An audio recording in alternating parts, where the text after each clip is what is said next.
Chapter 6. Find out a few things. All the Secret Seven set off at once, feeling extremely important. Scamper went with Peter, Colin, and Jack, his still well up, and he also felt very important. He was mixed up in the mystery of the society. No wonder he turned up his nose at every dog he met. He left Pam and George at the corner, looking rather worried. The two looked at one another. "How are we going to find out who owns the house?" said Pam. "Ask at the post office," said George, feeling that he really had got a very bright idea. "Surely if the house is owned by someone who has put in a caretaker, there must be letters going there." "Good idea," said Pam, and they went off to the post office. They were lucky enough to see a postman emptying the letters from the letterbox outside. George nudged Pam. "Come on, we must start somewhere. We'll ask him." They went up to the man. "Excuse me," said George.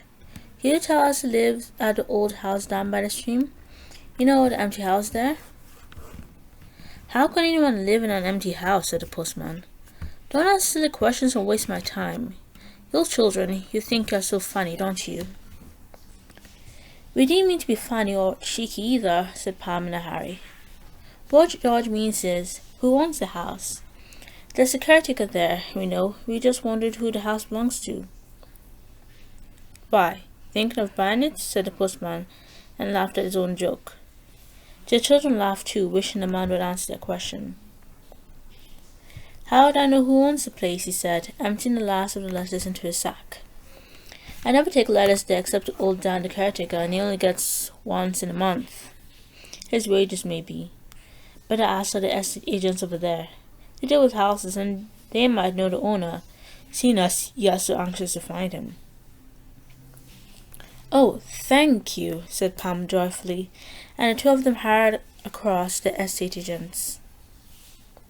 "We might have thought of this ourselves," said Pam. "But hold on. What should we say if the man here asks why we want to know? You only go to an estate agent if you want to buy or sell a house, don't you?" They peeped in at the door. A boy of about 16 sat at a table there, addressing some envelopes. He didn't look very frightening. Perhaps he would know, and wouldn't ask them why they wanted the name of the owner. They went boldly in. The boy looked up. "What do you want?" he said. "We've been told to ask who owns the old house down by the stream," said George, hoping the boy might think that some grown-up had sent him to find out. Actually, it was only Peter, of course, but he didn't see why he should say so. "I don't think the house is on the market," said the boy, turning over the pages of a big book.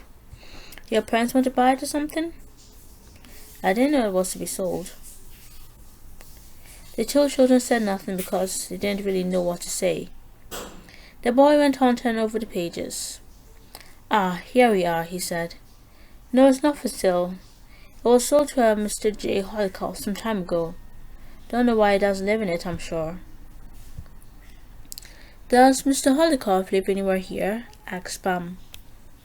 "No, his address is 64 Haycombe Street, Coventry," said the boy, reading it out. "Course I don't know if he lives there now. Do people want to get in touch with him? I can find out if this is his address now if you like. He's on the telephone at this address." "Oh, no, thank you," said George hastily. "We don't want to know anything more as the house is, not for sale. Thank you very much. Good morning." They went out, rather red in the face, but very pleased with themselves. "Mr. Hollycoff," said Pam to George. "It's a peculiar name, isn't it? Do you remember his address, George?" "Yes," said George. He took out his notebook and wrote in it, "Mr. J. Hollycoff, 64 Haycombe Street, Coventry.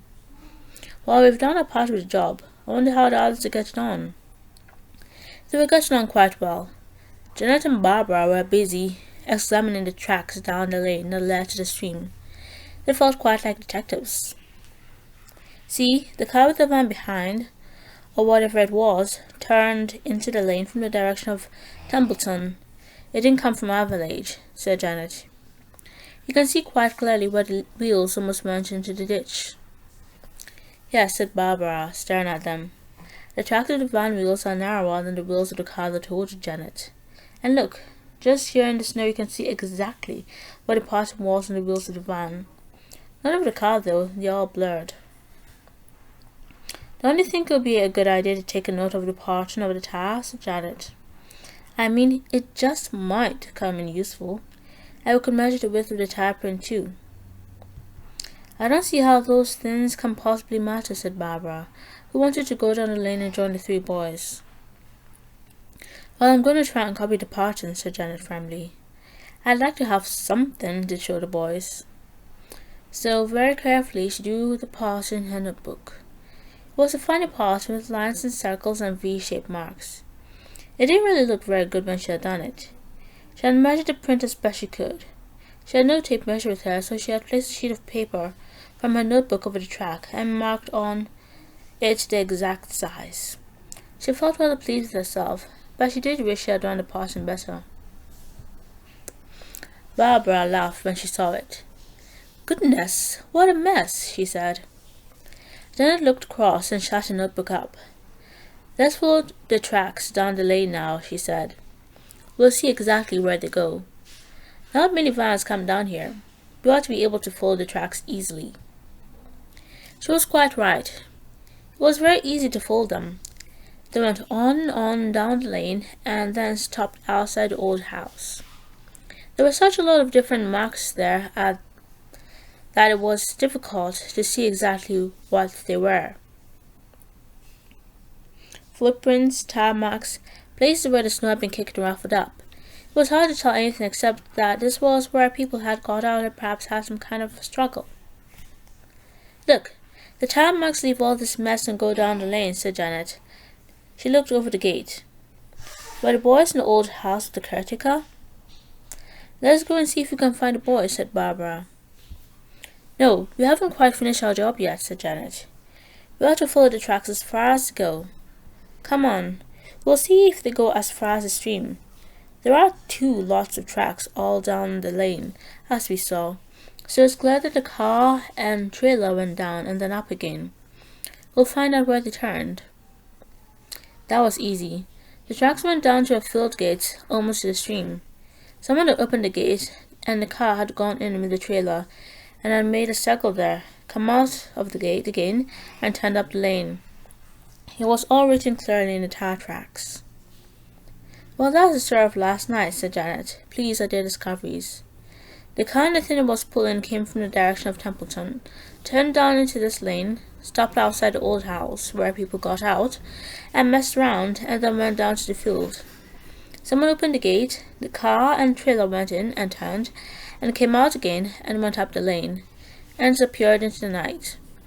Who or what it brought in the trailer van, goodness knows. Funny thing to do at that time of night, said Barbara. Very odd, agreed Janet.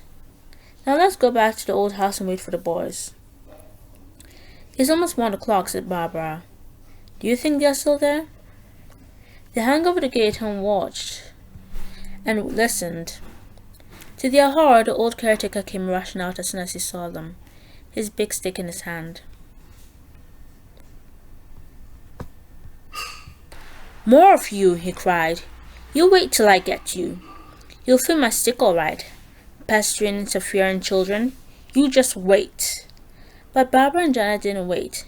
They fled up the lane and fled as fast as they could possibly go in the soft, thick snow.